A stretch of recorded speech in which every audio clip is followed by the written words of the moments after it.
It looks like the house from the movie Up. At first glance, out of place on this busy West Seattle block. But as it turns out, MOTO Pizza is exactly where it's supposed to be. Hey everybody! Thanks for coming, appreciate you waiting. We do craft pizza. A lot of people call it Detroit, but I like to call it odd pizza because it's a mix of all of the pizza that I experienced in my lifetime. Lee Kindell is the self-described enthusiastic craftsman behind MOTO Pizza. Maker of one of the most sought-after pies in town, MOTO's online pre-orders sell out literally months in advance. I think what makes my pizza special is it's really like no pizza you've ever had. It takes you on a journey is what I like to say. It tells a story. For Lee, the story of MOTO Pizza begins long before this restaurant opened. A passionate pizza maker, he was experimenting with different varieties when he discovered Detroit style. I had no idea what a Detroit pizza was. So I'm online, I'm like, what is this Detroit pizza? And I become a little bit obsessed, and I finally did one, and I did it right, and I was blown away. This is the pie that I will spend the rest of my life mastering. The pizza at MOTO bears many of the hallmarks of Detroit style. It's cooked in a rectangular deep dish pan. Cheese, including traditional Wisconsin brick, pushed all the way to the edges so it gets caramelized and crispy. But there's a reason Lee calls this Franken-style pizza. There are distinct differences, starting with the dough itself, made using a 100-year-old sourdough starter. This dough gets a lot of love. I chop it, hand it, grind it, roll it, pan it, everything by hand as much as I can. And that's where the love and passion comes from. And it ferments for 3 days. It just adds so much flavor. And it becomes super light, super bubbly, just loads of fun.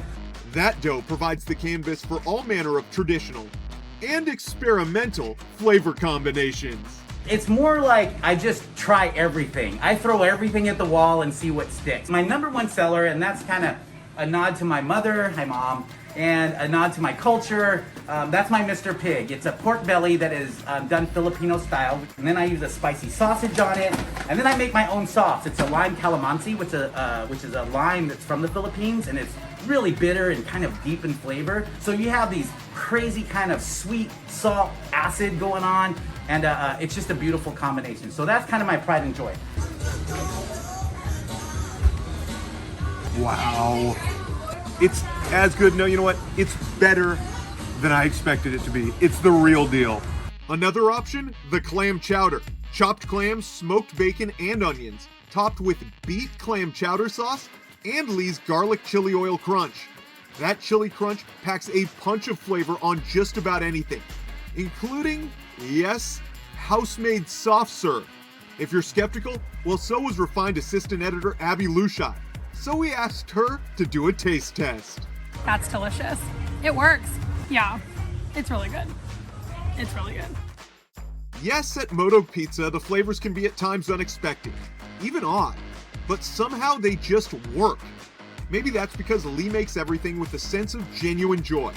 He's having fun doing what he loves, right where he's supposed to be. It's a tidal wave of everything hitting us. I couldn't be more happier. This is just fun. I found my niche, I found my magic and how to express that magic and how to share that love, and it comes through the food, like wholeheartedly, and that's what everybody gets. For Seattle Refined, I'm Brandon Bernstead.